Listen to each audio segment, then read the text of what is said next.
If the kids are coming with you, obviously, you know, like everything that you do is dependent upon your children and the age of your children. So you might need to adjust this for your team member or for your own kids for what it's going to be like.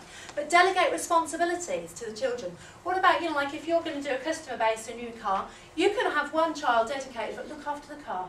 You look after the car while mummy goes and does the deliveries. It sounds a little bit silly, but you know what? Children love responsibility. You've given them something. They'll think, I'm looking after the car for mummy. This is really good. And actually that responsibility is great for them. So little things, you know, looking after the system. You just make sure your little brother's okay, and I'll go and do this little bit. You can still see me walking into the houses. They're the things of responsibility for the kids. Counting the door numbers, you know. Picking up the books themselves, you know, like the kids can do that. You go to number 14, can you work out number 14? You know, like they're learning things at the same time. They're reinforcing what they've learned at school. This is positive, it's not negative. You've got your kids with you. You don't have to give them to somebody else so that you can go off to work. So treat it as something that's good. Picking up the books, recording in the wet book. You know, I mean, like I, from quite an early age, taught my kids the system on filling in the wet book.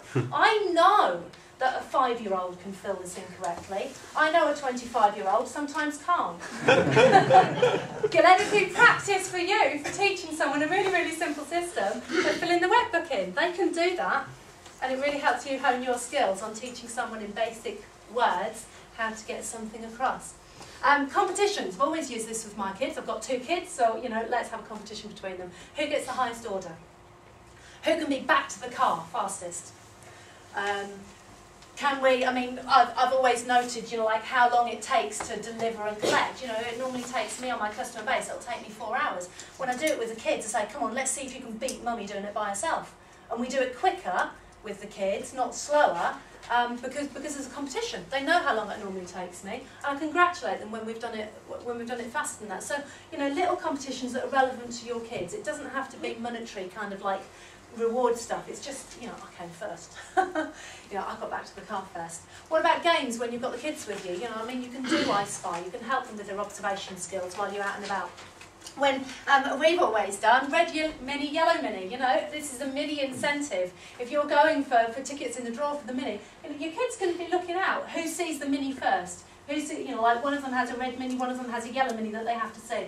Totting it up at the end, you know, just make it fun. You know, you can change that to whatever sort of like scope that you want there. But you know, work on games, work on fun, work on you know, their observation skills. Looking, it's amazing when they're looking for something in particular. You know, like who can have the most red doors or something like that. Do you know what? It'll keep their attention. And when their attention is taken like that, not only are you teaching them how to concentrate on one thing, which of course is really good for kids and for the whole of their education, etc., but it gets the work done. It gets the work done in a fun way, and actually it keeps you less stressed as well. So it's a better time for everybody. Planning extra breaks. You do need, when you've got kids with you, to know that actually, even though I can go for 4 or 5 hours on my customer base without stopping, the kids can't. So you do need to plan in extra breaks. You know, I don't think, oh, I've got to stop for the kids. You know, plan in something fun. Take the picnic with you. Make a note of all the play areas en route is what I've said there. You know, I mean, like I've got quite a few play areas, and yeah, on some of my routes, and you can see the houses that I'm going to. I used to say to them, right, you know, like I'm going to go and do those 20 houses. How many times can you go down the slide before I'm back? You know, and so they'd be having a great time, you know, like rushing backwards and forwards, getting fit, being out, you know, like having some fun, having some competitive spirit going, and I'm getting competitive as well because I want to get through so that I beat the kids on my number of books for the times that they go down the slides. So just make it fun. We've developed a family tradition that we have something called Freddo ice cream, because one time I was out with them, it was really hot, we needed a break. The only shop that was around sold 2-litre tubs of ice cream, so I couldn't get individual ice cream. So I said, okay, I've just promised them that I'll get them a tub of some ice cream. That was the only option. So I thought, how on earth are we going to eat this? So I ended up getting Freddo ice cream, Freddo chocolate bars, the little bars of chocolate, and those were our spoons. So they got 2 of those each, and we sat with 2 litres of ice cream in front of us, all digging out with this chocolate, and then you get to eat the spoon. And that's developed into a tradition for our family. because it's what we do. So they come out retail and go, Freddo ice cream, you know, and people look and walk past you, you know, you're eating 2 litres of ice cream with your kids. You know? And it's just quite a lot of fun. So, you know, just have fun while you're out there doing it. Develop things that are going to give kids memories, or really positive memories of the time that they've spent out with you. And be vocal about your rewards. You know, work first, play later, teach them that, celebrate the rewards, praise their efforts is what I've said. You know, let them know, when we've done this, we're going to do such and such. We all work to rewards. It's exciting to, you know, to know that you're going to get something at the end. Some call it bribery. I like bribery. It gets the job done sometimes. I like the reward when somebody bribes me. If you do such and such, you can get this. I'm like, yeah, okay, I'm there. So, you know, like, put that in there, but let the kids know, well done, you've got that. You got the best order of the day, didn't you? Come back, you know, Daddy, do you know, Luke got the best order of the day? You know, just have it fun and praise them and let them feel really good about their involvement with your business. Because at the end of the day, if your business keeps with the income that, you know, like if you can keep that retail high, just as high as you normally would, that's what enables you to go and have fun with the kids. Yeah, because you can go and do the things that cost money, and they know that they've taken part in that, and they get so much more out of the reward because they know that they've put the work in first. So it's a really, really great thing to have them with you. But you can also be creative as well about freeing up time when you've not got the kids with you. We've always done what I call play date swaps. You know, like, be the person, you know, like, you've got the freedom of a job here, be the person that says, you know, like, why don't you get some of your friends round and we'll all have, you know, like, we'll go for a picnic in the park together. You get 3 or 4 of their friends round for the day, a day when you're not retailing, okay? You've now got 3 separate sets of people that you can say, do you know what, can we do a reciprocal visit?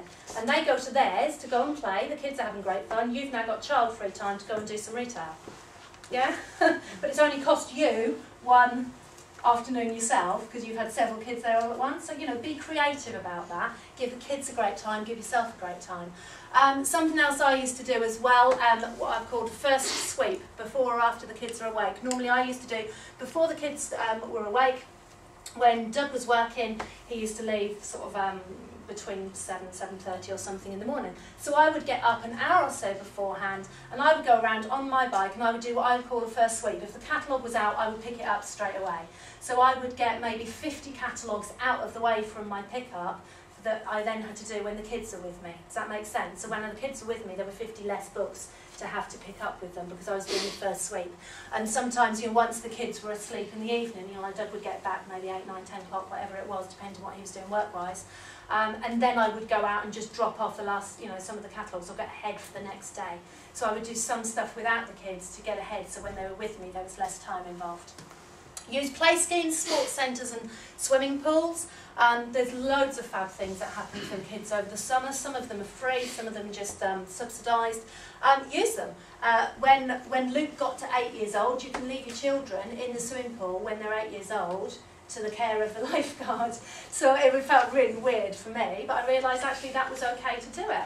So I would drop the kids off, they would go together, they would go and swim, they were, you know, like properly looked after and having loads and loads of fun. I would have 2 hours where I could go and get my catalogues done without them and then go and pick them up afterwards.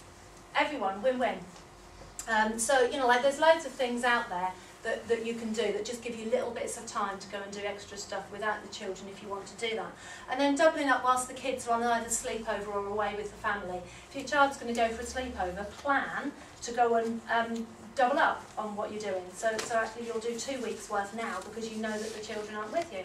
That's there fine as well. The only thing you need to do with that is when you're placing your order, right on, I need to order 100 more catalogues. Because when it gets to this one where they're on a sleepover, I'm going to be doing double the number, so I need to have enough books. Yeah, so use your planner to make sure you've got the books to do your plan.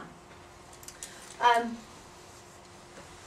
that's the fun. Delegate to children. I've covered some of this anyway. Let the children value their input. Be vocal. Praise them. Let them count the money. Money counting skills are really, really important.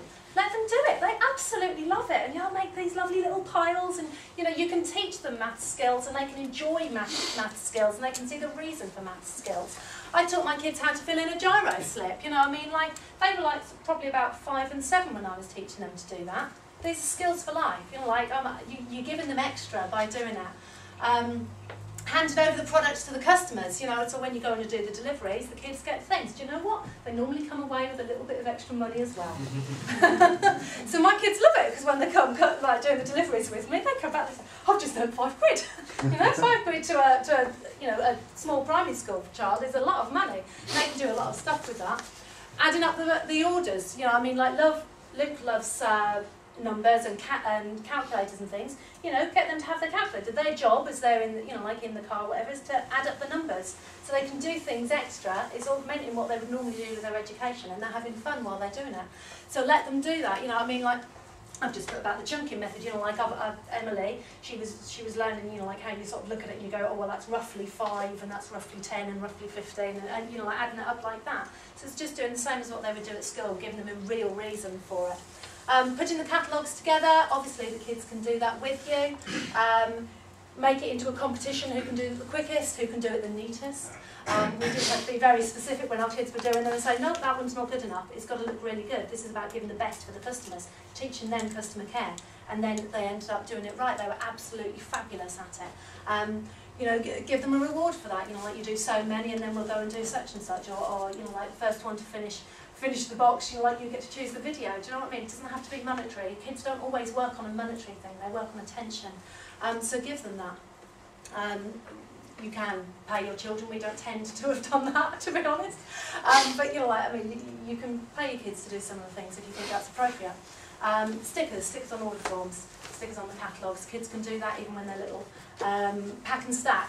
Kids love. It's like Christmas. Oh, what can we get out of here? Well, you know, put all these things in, packing them up. It's just great fun to have the kids with you. So let them be with you. Give them the advantage that we've got in this business to be able to give them life skills. So other hints and tips. Have I not covered something that somebody's burning to say, I do this with my kids and it works really well? I mean, chat with other people. Loads of people do this around kids. I'm not the expert on it. I've just done it for 3 years. So success. Success is as predictable as the sun rising in the east and setting in the west, as long as you are as consistent and persistent as the sun. You can be really successful, but summer retail with the children in the summer holidays doesn't look like that. It looks like that. It's more fun. It's great. It's colourful. It's living life to the full, and getting the money still that you deserve, and all the advantage that you can get through doing Clean Easy with them. So hopefully that's given you some really great tips. Brilliant. Thank you, Sandra.